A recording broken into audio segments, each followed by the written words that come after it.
ભાગ 2, જેમાં આપણે પહેલા ચેપ્ટરની અંદર રાસાયણિક સમીકરણને કઈ રીતે સંતુલિત કરવા તેની વિશે આપણે માહિતી જોવાની છે. જેમાં 9મા ધોરણમાં તમે ભણી ગયા કે દળ સંચયનો નિયમ. દળ સંચયનો નિયમ શું હતો કે કોઈ પણ રાસાયણિક પ્રક્રિયા દરમિયાન દળનું સર્જન કે વિનાશ થતો નથી. એટલા માટે કે સામાન્ય રીતે કે પ્રક્રિયકોનું કુલ દળ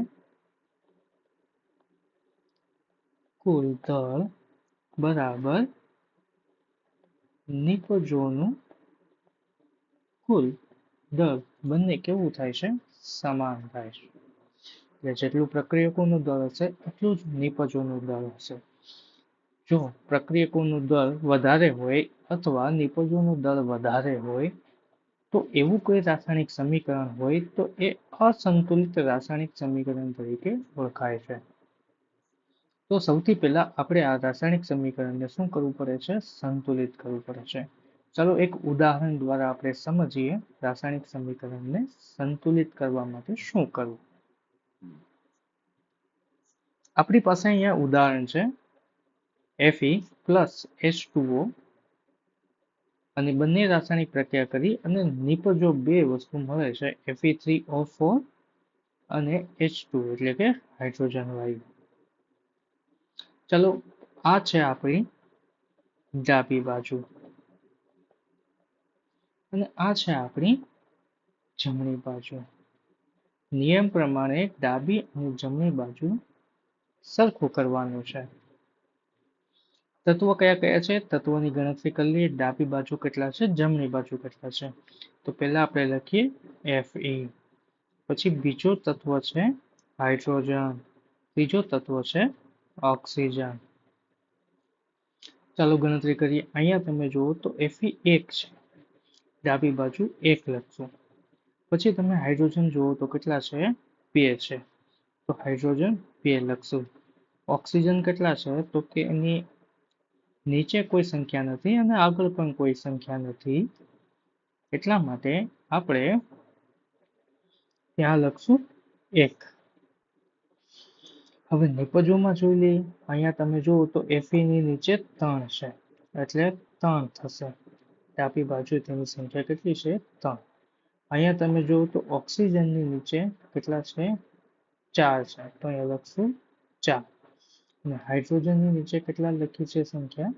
તો કે ભાઈ 2 છે. તો તમે જુઓ કે ડાબી બાજુ અને જમણી બાજુ પરમાણુઓની સંખ્યા સમાન નથી. તો બંને બાજુ આપણે પરમાણુઓની સંખ્યા કેવી કરવી પડશે? સમાન કરવી પડશે. તો સૌથી પહેલા કોને સમાન કરશું? તો કે સૌથી પહેલા આપણે કરશું સામાન્ય રીતે ઓક્સિજન, કે જે સૌથી વધારે તફાવત હોય તેનો. વિદ્યાર્થી મિત્રો, ચાલો હવે આપણે સમીકરણને સંતુલિત કરતા શીખીએ. જેમાં સોપાન 1 માં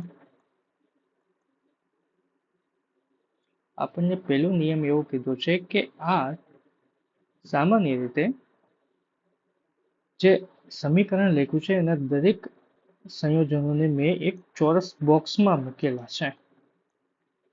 આ ચોરસ બોક્સમાં મૂકવાનો અર્થ એમ છે કે આપણે અંદર કોઈ પણ પ્રકારનો ફેરફાર કરવાનો નથી. સમીકરણમાં જે કંઈ પણ સંખ્યા આપણે લખશું તે આ ચોરસ ચોકઠાની બહાર જ જે છે લખવાનું છે. આ ખાનામાં કોઈ ફેરફાર કરવાના નથી, એ વસ્તુ તમે યાદ રાખજો. ચાલો તો સૌથી પહેલા આપણે ઓક્સિજનને સંતુલિત કરીએ. ઓક્સિજનના પરમાણુઓની વાત કરીએ. ચાલો તો શરૂઆતમાં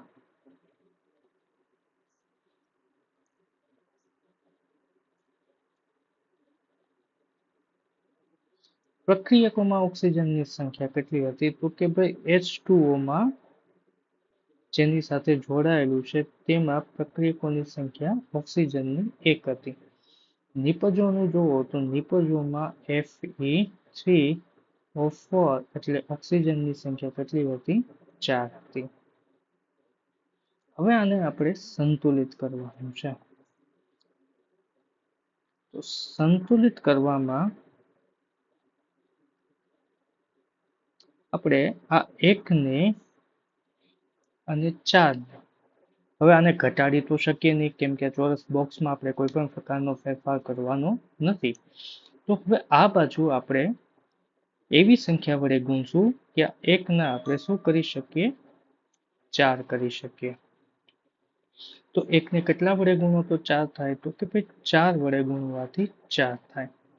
તો હવે આ જે સંખ્યા વડે આપણે ગુણાકાર કર્યો છે એ સંખ્યા ક્યાં મૂકવાની છે, તો કે પ્રક્રિયકોમાં જ્યાં ઓક્સિજન હોય તે ચોરસ બોક્સની આગળ આપણે 4 ને લખીશું. તો 4 આપણે લખી નાખ્યા. તો નવું આપણું રાસાયણિક સમીકરણ શું થયું, તો કે આવું બન્યું.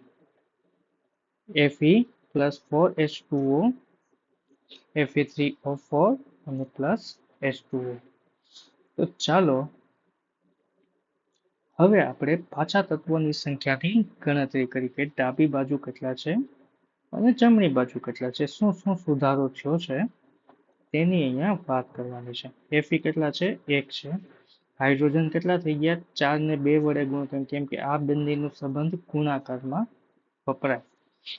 4 દૂને 8 હાઇડ્રોજન થઈ ગયા છે. અહીંયા તમે જુઓ તો Fe3O4 છે,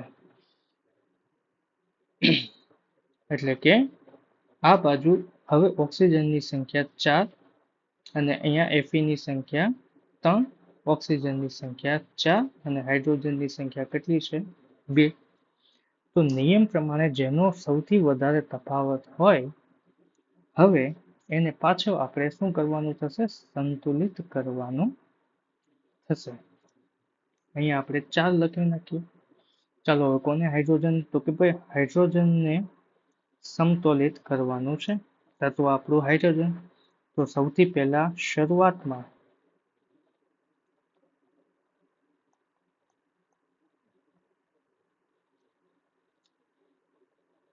હાઇડ્રોજન ક્યાં છે, તો કે અહીંયા છે 4H2O. હાઇડ્રોજનની સંખ્યા કેટલી છે, 8. નિપજોમાં હાઇડ્રોજનની સંખ્યા કેટલી છે, H2 બરાબર 2. હવે સમતોલિત કરીએ. ચાલો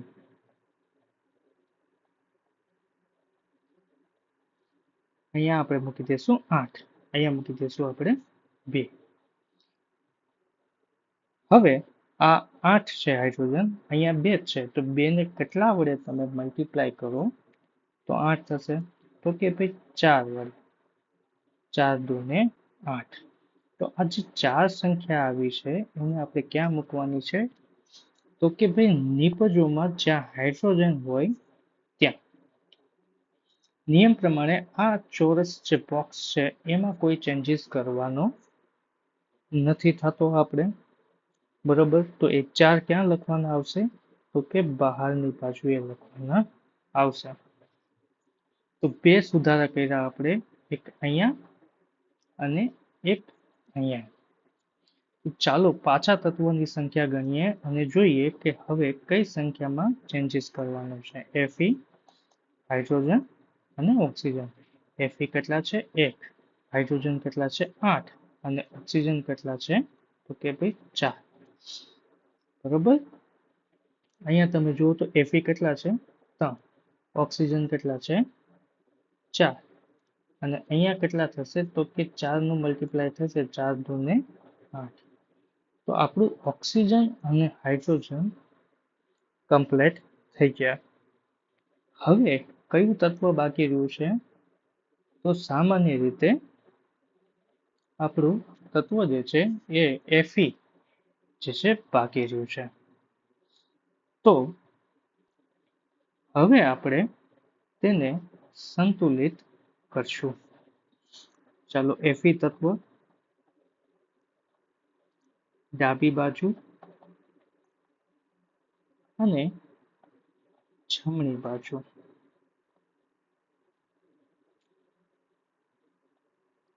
શરૂઆતમાં Fe એકલું છે એટલે 1 જ છે અને અહીંયા છે Fe 3O4 એટલે બનશે આપણું Fe કેટલા છે 3 છે. તો અહીંયા આપણે 3 લખી નાખશું અને અહીંયા 1 લખી નાખશું. હવે આપણે એને સંતુલિત કરીએ. તો અહીંયા 3 છે, અહીંયા 1 છે, તો 1 ને કેટલા વડે ગુણીએ તો 3 થાય? તો કે 3 વડે ગુણવાથી તે 3 થશે. ચાલો હવે આપણે આ જે 3 છે એ ક્યાં મૂકવાના છે? તો કે ભાઈ ડાબી બાજુ જ્યાં Fe હોય. તો ડાબી બાજુ Fe અહીંયા છે. તો આપણે 3 ક્યાં મૂકશું? તેની આગળ મૂકશું. હવે આપણું સમીકરણ બને છે 3Fe plus 4H2O Fe3O4 plus 4H2 hydrogen.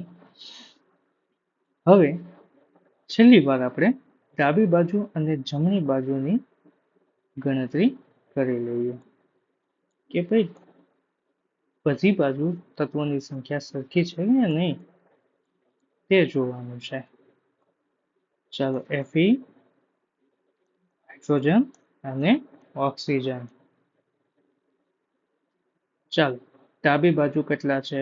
Fe 3 છે. અહીંયા 4 દૂને 8 હાઇડ્રોજન અને અહીંયા 4 ઓક્સિજન.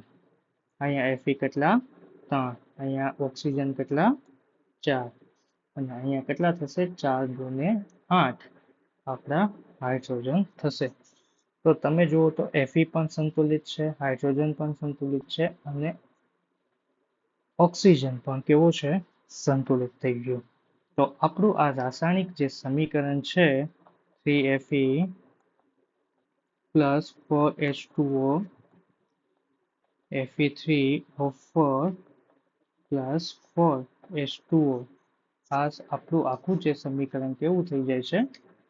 સંતુલિત થઈ જાય છે. ઘણી વખત આ તત્વોની નીચે તેમની અવસ્થા પણ લખવામાં આવે છે. અવસ્થાઓ 3 પ્રકારની હોય છે. જો તે ઘન સ્વરૂપે હોય તો S સોલિડ સ્વરૂપે લખવામાં આવે છે. જો તે ગેસિયસ ફોર્મમાં હોય અથવા વાયુ સ્વરૂપમાં હોય તો G નીચે લખવામાં આવે છે. તે લિક્વિડ ફોર્મ એટલે કે પ્રવાહી સ્વરૂપમાં હોય તો એની નીચે L લખવામાં આવે છે. અને જો તે સામાન્ય રીતે જલીય દ્રાવણ હોય એટલે કે પાણીમાં બનાવેલું દ્રાવણ હોય તો એને એક્વાયર્ડ એટલે કે જલીય દ્રાવણ નીચે લખવામાં આવે છે કે જેથી કરી અને તેની અવસ્થા આપણે જાણી શકીએ. જેમ કે Fe જે છે એ સામાન્ય રીતે સોલિડ છે, ઘન સ્વરૂપે છે. હવે પાણીની જે વરાળ છે ગેસિયસ ફોર્મ છે, બરાબર. અહીંયા પાણી જે વાપરવામાં આવ્યું છે એ હવામાં રહેલા ભેજ સ્વરૂપે વાપરવામાં આવ્યું છે એટલે કે એને ગેસિયસ ફોર્મમાં લખશું. અને તે પ્રક્રિયા કરે છે એટલે કે ધાતુ સાથે પ્રક્રિયા કરી અને કાઠ બનાવે છે તેને આપણે સોલિડ સ્વરૂપમાં લખશું. અને આ જે આપણને પાણી મળે છે એ કેવા સ્વરૂપમાં મળે? સોરી, હાઇડ્રોજન જે આપણને મળે છે એ કેવા સ્વરૂપમાં મળે છે? તો કે ગેસિયસ ફોર્મમાં જે છે મળે છે. બરોબર. તો આ આપણે રાસાયણિક સમીકરણ સંતુલિત કરતા શીખ્યા. બીજા પણ ઉદાહરણ લઈ શકો નાના ઉદાહરણથી, જેમ કે હાઇડ્રોજન વાયુ પ્લસ ઓક્સિજન વાયુ બંને મળીને H2O અને પાણી મેળવે છે. તો હવે આપણે આને ચોરસ બોક્સ નથી કરતા અને સીધું સંતુલિત કરતા શીખીએ. બંને બાજુ તત્વોની સંખ્યા તમે લખો. સામાન્ય રીતે આ ડાબી બાજુ છે, આ જમણી બાજુ છે, બરોબર છે. અને આ આપણા તત્વ કેટલા છે આપણી પાસે? તો કે હાઇડ્રોજન છે, ઓક્સિજન છે. હાઇડ્રોજન 2 છે ઓક્સિજન પણ 2 છે. અહીંયા તમે જુઓ તો હાઇડ્રોજન 2 છે અને ઓક્સિજન કેટલા છે? 1 છે. તો એટલા બધા સ્ટેપ ન કરતા એક જ સ્ટેપની અંદર આપણે શીખીએ. તો અહીંયા 2 છે, અહીંયા 1 છે. તો 1 ને કેટલા વડે ગુણો તો 2 થાય? તો કે 2 એકા 2. તો આ 2 આપણે કઈ બાજુ લખવાના છે? ડાબી બાજુ લખવાના છે. ડાબી બાજુ જ્યાં ઓક્સિજન હોય ત્યાં આપણે શું લખશું? 2 લખશું. એક સુધારો કરી લીધો. હવે આપણે પાછા તત્વોની સંખ્યા ગણવાની છે કે ડાબી બાજુ કેટલી થાય અને જમણી બાજુ કેટલી થાય. ચલો, હાઇડ્રોજન, ઓક્સિજન. અહીંયા હાઇડ્રોજન 2 છે, ઓક્સિજન પણ 2 છે. અહીંયા તમે જુઓ તો 2 2 4 હાઇડ્રોજન છે, 2 દુ 4 અને 2 ઓક્સિજન છે. તો હવે ડાબી બાજુ આપણે કેટલી સંખ્યા વડે ગુણશું? 2 વડે. ડાબી બાજુ જ્યાં હાઇડ્રોજન હોય ત્યાં આપણે 2 વડે ગુણશું અથવા 2 આગળ લખશું કે જેથી કરીને આપણું સમીકરણ કેવું થઈ જાય? સંતુલિત થઈ જાય. બરોબર. હવે તમે ગણો તો કેટલા છે? હાઇડ્રોજન આપણી પાસે 4 છે, ઓક્સિજન 2 છે. અહીંયા હાઇડ્રોજન 4 છે, ઓક્સિજન કેટલા છે? 2 છે. તો ઓક્સિજન પણ સંતુલિત થઈ ગયું છે, હાઇડ્રોજન પણ આપણું સંતુલિત થઈ ગયું છે. તો સંતુલિત થઈ ગયા પછી આપણે સીધું સમીકરણ લખી શકીએ કે 2H2 plus O2 gives 2H2O. પાણી આપણને મળે. એવી જ રીતે આપણે મેગ્નેશિયમનું ઉદાહરણ લઈએ. Mg2 plus O2 gives MgO, magnesium oxide. અહીંયા હવે આપણે સીધું ડાયરેક્ટ કરતા શીખીએ. અહીંયા 2 છે, અહીંયા ઓક્સિજન પણ 2 છે, અહીંયા મેગ્નેશિયમ 1 છે અને અહીંયા ઓક્સિજન પણ કેટલા છે? 1 છે. તો સૌથી પહેલા મેગ્નેશિયમને સંતુલિત કરીએ. ડાબી બાજુ, જમણી બાજુ તત્વ Mg, આ બાજુ 2, આ બાજુ 1. કેટલા વડે ગુણશું? 2 વડે. બરોબર. તો ડાબી બાજુ આપણે કેટલા લખવાના થાય છે? આગળ 2. પાછી ગણતરી કરો. ચાલો, હવે આપણે પાછી ગણતરી કરીએ. Mg 2, Mg અહીંયા કેટલા થઈ ગયા? 2. ઓક્સિજન પણ 2, ઓક્સિજન પણ અહીંયા 2 આગળ આવ્યો ગયા એટલે 2 સાથે ગુણાકારના સંબંધમાં રહેશે એટલે ઓક્સિજન પણ કેટલા થઈ જશે? 2. તો હવે આપણું આ રાસાયણિક સમીકરણ કેવું છે? સંતુલિત છે. 2 મેગ્નેશિયમ છે, 2 ઓક્સિજન છે. આ બાજુ પણ 2 મેગ્નેશિયમ અને 2 ઓક્સિજન થઈ ગઈ છે. તો દરેક વિદ્યાર્થી મિત્રોને રાસાયણિક સમીકરણ કઈ રીતે સંતુલિત કરાય તેની માહિતી મળી હશે. જો તમને આ વિડીયો ગમતો હોય તો લાઈક અને શેર જરૂરથી તમારા મિત્રો સાથે કરજો. અને આપણે ત્રીજા ભાગની અંદર હવે આપણે રાસાયણિક પ્રક્રિયાઓના પ્રકાર વિશે જે છે ભણશું.